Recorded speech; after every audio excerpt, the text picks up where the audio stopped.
welcome back to Tech Showdown. My name is Kevin, this is Teddy, and today we're going to be doing an unboxing and overview of the Asus Strix GTX960. So this should be quite interesting. Now before we get into it, just quickly two things I just need to get out of the way.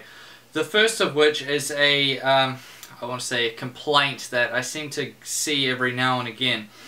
And it's from when I do some of my showdowns and the B-roll footage I use of like Unigine Valley or Unigine Heaven, and people comment that it's fake benchmarks because they see in the top right corner it says R9 200 series or whatever.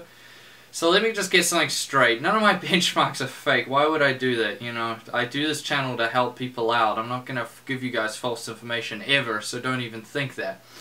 The second thing is that I used that B-roll footage, so I recorded that footage with open broadcast software, and the card I happened to be testing that day or recording the B-roll footage with was a 290 in there. That's usually what I have in my system when I'm not testing things.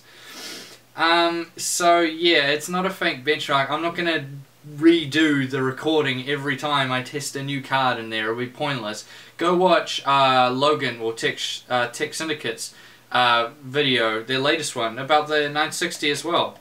And you see him with his B-roll footage with his graphs over it of Unigine Valley. Go look at what's in the top right corner. I'm pretty sure it says something like GTX960 Ti, but they're not testing. There's no 780 Ti in their benchmarks they're showing. So it's not that he did a fake benchmark, you know? It's just that that's the card he had in when they were taking that B-roll footage, okay? So let's just get that out of the way. I know that most of you are probably smart enough to realize that, but some people. The second thing is that with my comment section and all my videos, this goes for, I want to keep it like the Linus Tech Tip forums in terms of very, you know, there's no negativity. Don't bash people because they ask what you think is maybe a stupid question or a basic question.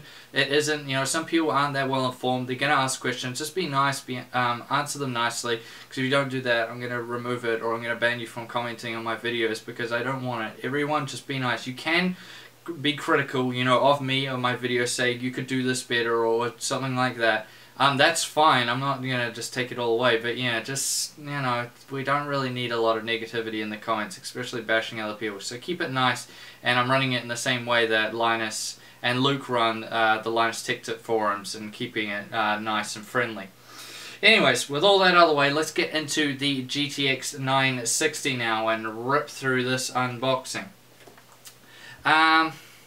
Okay, so there's no reference model, by the way, if you're wondering why I've got a Strix straight away. There isn't a reference model to be had, well, at least I've never seen one, and I'm pretty sure there isn't. So yeah, there's no reference model, so I'm just going to be doing the Strix, but I'll go over it just like normal. So what do we need to know about this 960? Well, it's running a Maxwell processor, just like the oh, if you want to see the back as well, regular box, that's what it looks like. It's running a Maxwell processor, GPU, I'm sorry, just like the GTX 970 and 980.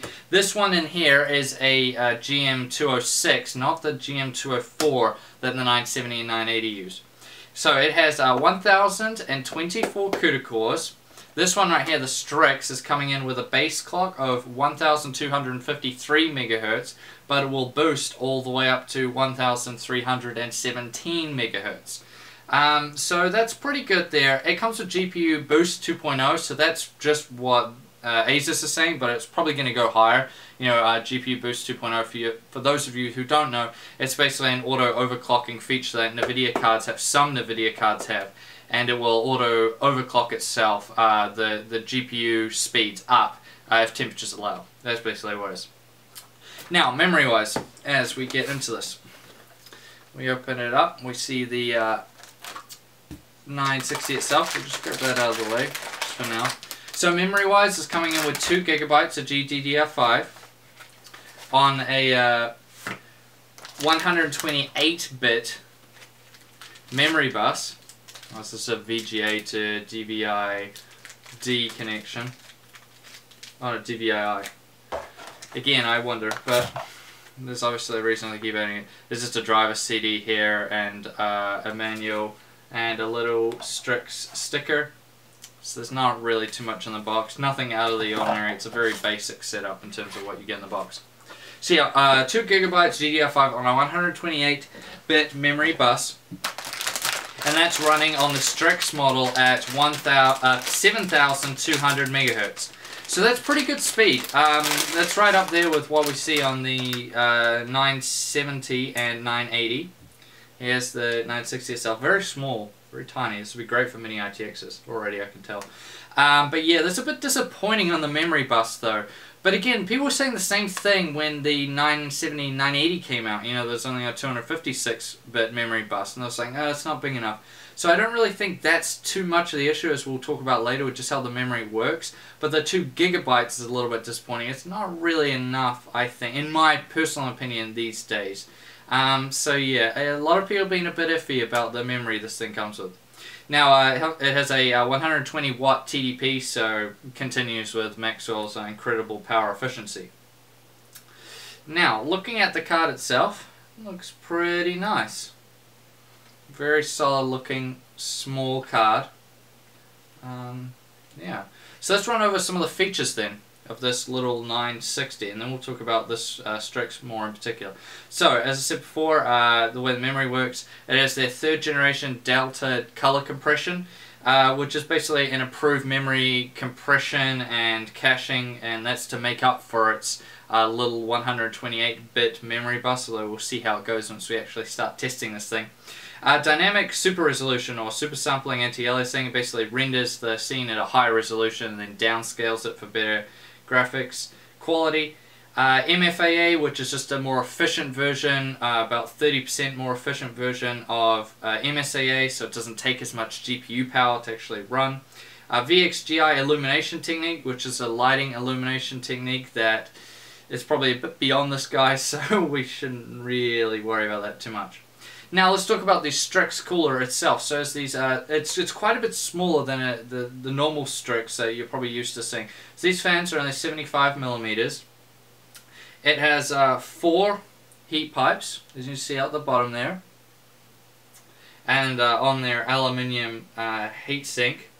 Remember, the Strix is it's basically their replacement for the DirectC 2.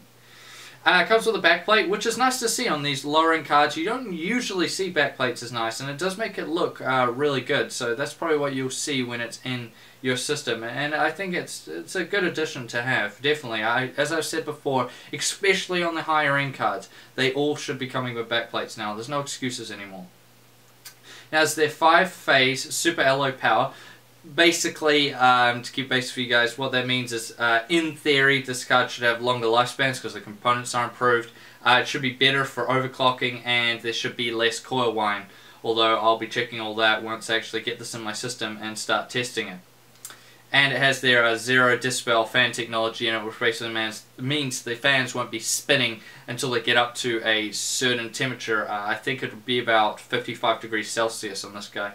And then they'll start spinning. So when you're actually just browsing internet or playing lower end games, the fans won't be on at all, so you'll get, in theory, 0 decibels of noise, although there still is like coil whine and other things that can make it noisy.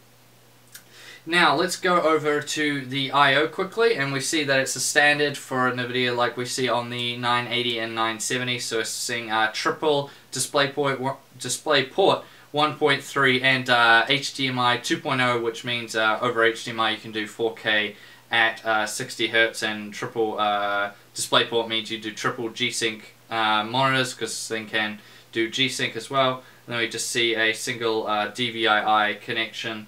Also, then in terms of power, just a single 6-pin power connector, which is nice. That just shows the efficiency of this card. And a single SLI finger, which means you're only going to be doing 2-way SLI on this bad boy. So that's going to round out this unboxing and overview of the Asus Strix GTX960. Now here is the question I'm going to give you guys in this video. So what do you want me to do, put this against in my showdown? So I've obviously seen what other people have been testing and where the performance really comes in. Personally, I think it would be interesting for my New Zealand viewers to put this up against a 970, and for international viewers as well. because price-wise, it isn't that much cheaper than the 970. Like, the cheap 970s, or when 970s are on sale, there's not that much difference in price. At least there is in New Zealand and some of the American places I looked at. So, yeah, it makes me wonder, you know, that'd be quite a good showdown to see if the 970 is truly worth the extra money over this, and I'll go through all my usual stuff. What do you guys want to see? Do you want to see this up against something, maybe the 285, maybe the 280X? Yeah, just let me know in the comments below, and I'll read them, and then I'll decide from there. I've already got a few things in mind, but yeah, I'll try to figure something out, and then give you guys a showdown. And if we want to do multiple ones, we can just do the 760 against, you know, why not the 970, and then do the 280X or the 285, you know. We can do more than just one. Anyways, I hope you guys enjoyed this video. Please subscribe to Tech Showdown if you haven't already, so you catch the 960 Showdown as soon as it drops, and I'll see you all next time.